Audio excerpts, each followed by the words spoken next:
महाराज जी के आज के विशेषांक में रक्षा सूत्र परिवार के सभी सदस्यों का हार्दिक स्वागत है। बाबा जी के भक्तों को राम राम। बोलो सीताराम। श्रद्धा नहीं है, इन्हें नहीं देख सकते हैं। यह महान आत्माओं की कमी नहीं, वरन हमारी स्वयं की कमी है।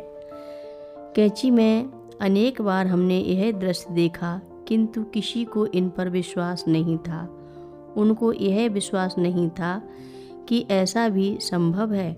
उन्हें बाबा जी के कथन पर भी विश्वास नहीं था, जब वे बताते थे कि ये बातें सत्य हैं और मार्ग ऋषि के हवन कुंड से निकली हुई ज्वाला है। एक रात में इसे पूर्ण रूप से दिखाया गया। रात के 9:30 बजे थे। हम में से कुछ लोग बाबा जी के साथ कमरे में बैठे थे। बातें करते हुए बाबा जी खड़े हो गए और यह कहते हुए कि कुछ देर के लिए हमें बाहर चलना चाहिए, मेरा हाथ पकड़ लिया।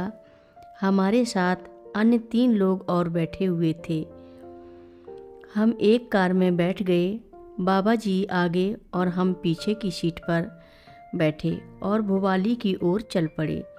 सड़कों पर तथा आसपास कोई आवागमन नहीं था। बाबा जी बातें कर ही रहे थे।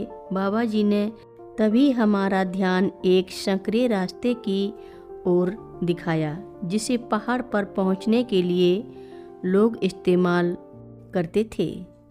यह बहुत दूर नदी के उस पार जाकर उसके समानांतर जाता था। हम सबको दिखाई पड़ रहा था कि वही कोई लालटेन जैसा प्रकाश ऊपर की ओर चला जा रहा था और उसे लेकर चलने वाला कोई भी व्यक्ति नहीं दिखाई दे रहा था। बाबा जी ने बार बार पूछा कि यह क्या है, यह क्या है। किसी ने कहा कि कोई राहगीर लालटेन के साथ ऊपर जा रहा है। बातें वहीं समाप्त हो गईं। कुछ देर बाद हम लगभग 2 मील आगे चले होंगे कि उन्होंने चलायमान प्रकाश और हमारा ध्यान फिर आकर्षित किया और फिर वही प्रश्न दोहराए। उत्तर भी पहले की ही तरह था कि राहगीर जिसे हमने पहले देखा था वही है। यह वही व्यक्ति है, अब पर्याप्त दूर निकल आया है। उन्होंने बातें करनी बंद कर दी। हमने पहाड़ी रास्ते से अपना ध्यान हटा लिया और सामने देख रहे थे। कई मील आगे आ गए। बाबा जी ने जल्दी में कहा, वह क्या है? रास्ते के दाहिनी ओर पहाड़ पर गतिमान प्रकाश की ओर वे संकेत कर रहे थे। बाबा जी ने फिर कहा कि जिस व्यक्ति को पहले देखा था वही है। तब बाबा जी ने जोर से कहा, ठीक ठीक, यह उसी व्यक्ति का प्रकाशमान है। वह बड़ी तेजी से चल रहा है।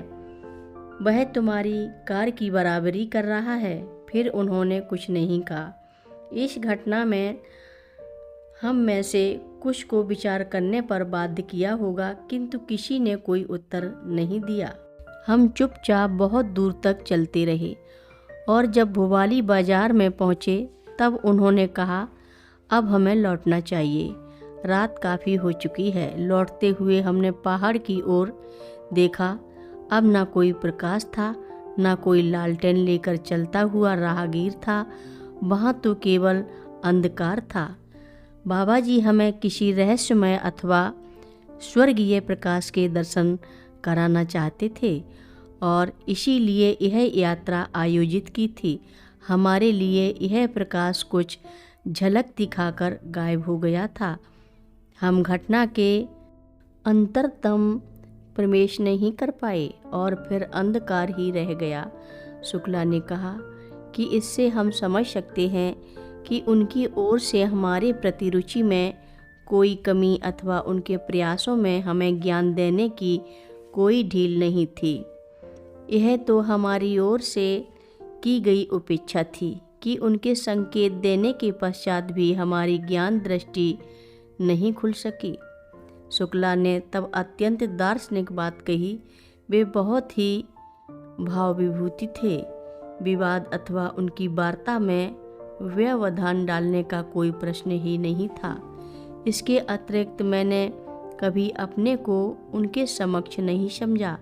वे केवल पुस्तकीय ज्ञान के आधार पर बातें नहीं करते थे, वे बातें करते थे बाबा जी के साथ रहकर प्राप्त दीर्घकालीन अनुभव के आधार पर, जिसे उन्होंने गहरी ज्ञान पिपासा से प्राप्त किया था। कथा लंबी है, आगे की कथा सभी भक्तों को अगले भाग में सुनाएंगे। हर रोज़ महाराज जी की कथाएं सुनने के लिए सभी भक्तों का धन्यवाद। सभी भक्त रक्षा सूत्र चैनल को सब्सक्राइब करें, शेयर करें और लाइक करें। घंटी बजाना ना भूलें। कमेंट बॉक्स में लिख भेजें, जय नीव करोरी बाबा जी महाराज। सभी भक्त मिलकर बोलो, नीव करोरी बाबा जी महाराज की जय जय बोलो, सिद्धि माता की जय जय बोलो, जय श्री राम बोलो।